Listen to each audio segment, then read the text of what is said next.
राम मंदिरातील देणगीमध्ये कोट्यवधींचा डल्ला समोर आल्यानंतर एफआयआर दाखल करण्यात आलाय आणि त्यानंतर आज राम जन्मभूमी तीर्थक्षेत्र ट्रस्टचे सरचिटणीस चंपत राय यांनी राजीनामा दिला। दान चोरी प्रकरण समोर आल्यानंतर त्यांच्यावर राजीनाम्याचा दबाव होता। ते विरोधी पक्षांच्याही रडारवर होते। चंपत राय यांच्याशिवाय ट्रस्टचे दुसरे सदस्य अनिल मिश्रा यांनी सुद्धा राजीनामा दिलाय।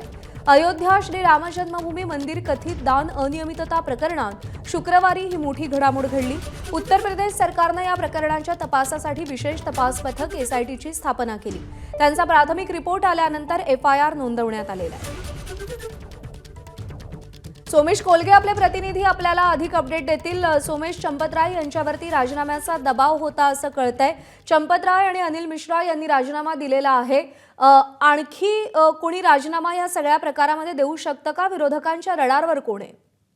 निश्चितच या सगळ्या प्रकरणामध्ये जो तपास सुरू आहे सध्या, त्या तपासात जसजसे साक्षी पुरावे होत आहेत आणि जसजशा जबान्या होतील त्यानुसार उत्तर प्रदेश पोलीस पुढील कारवाई करतीलच। परंतु सुरुवातीला जी एसआयटी स्थापन करण्यात आली पहिल्यांदा झालेल्या पीएमओकडे झालेल्या तक्रारीनंतर, कारण जो विसल ब्लोअर आहे या सगळ्या प्रकरणातला, ज्याने पहिल्यांदा या भ्रष्टाचारावरती प्रश्न उपस्थित केले, त्यांनी ही तक्रार पहिल्यांदा चंपत राय यांच्याकडे केली, ट्रस्टमध्ये करण्याचा प्रयत्न केला, परंतु ज्यांनी तक्रार केली त्यालाच काढून टाकलं गेलं आणि या सगळ्या प्रकरणाकडे दुर्लक्ष केलं गेलं। मग त्यांनी ती तक्रार पीएमओ मध्ये केली पंतप्रधान कार्यालयात आणि पंतप्रधान कार्यालयाने त्या तक्रारीची दखल घेऊन ती उत्तर प्रदेशकडे पाठवली। मग त्यावर एसआयटी स्थापन करण्यात आली आणि एसआयटीच्या अहवालामध्ये असं दिसलंय की चंपत राय, अनिल मिश्रा हे विश्वस्त मंडळाचे सदस्य या सगळ्यांनी निष्काळजीपणा केला, यांनी दुर्लक्ष केलं आणि त्या दुर्लक्षाचा, त्यांच्या निष्काळजीपणाचा परिणाम म्हणून हा सगळा गैरव्यवहार झालेला आहे। आणि त्यानंतर मग या